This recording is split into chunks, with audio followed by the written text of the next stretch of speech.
Nous allons maintenant opacifier les cavités piélocalicielles, ce qui veut dire que nous allons injecter du produit de contraste. Ce produit est opaque au rayon X. Et en injectant ce produit dans les cavités, cela va nous permettre de visualiser les cavités rénales grâce au contrôle radiologique. Pour ce faire, nous avons besoin d'introduire sur le guide un cathéter urétéral, Charrière 6. Nous allons retirer le mandrin introducteur de ce cathéter, fixer la partie pour injecter le contraste. Et lorsqu'on injecte le produit de contraste, le produit fait issue à l'extrémité et il va permettre de remplir les cavités du rein et de l'urtère afin de le voir sur le contrôle radiologique. Pour ce faire, nous allons faire progresser le cathéter sur le guide, l'introduire jusqu'au niveau du rein. Lorsqu'il sera positionné au niveau du rein, nous pourrons retirer le guide et injecter ensuite le contraste. Nous allons donc prendre le guide, introduire le cathéter urétéral sur le guide et nous allons faire progresser le cathéter sur le guide afin de l'amener au niveau des cavités du rein.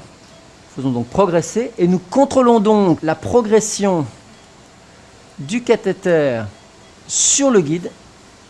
Au passage, nous sentons le frottement sur le calcul et le cathéter est donc amené jusqu'au niveau des cavités du rein. Une fois que le cathéter est positionné au niveau du rein, contrôlé par les rayons X, on peut dégager la lumière du cathéter en retirant le guide. On voit par l'extrémité du cathéter que les urines du rein se vident par le cathéter. Nous allons d'ailleurs prélever ces urines qui seront envoyées pour un examen bactériologique.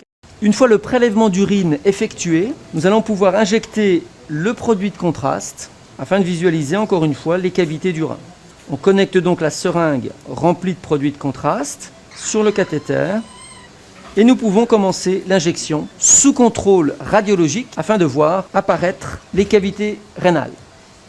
Nous débutons l'injection, on peut voir les mouvements du cathéter liés à la respiration du patient. L'injection débute, qui permet donc de remplir les cavités du rein et donc de voir se dessiner le système collecteur du rein.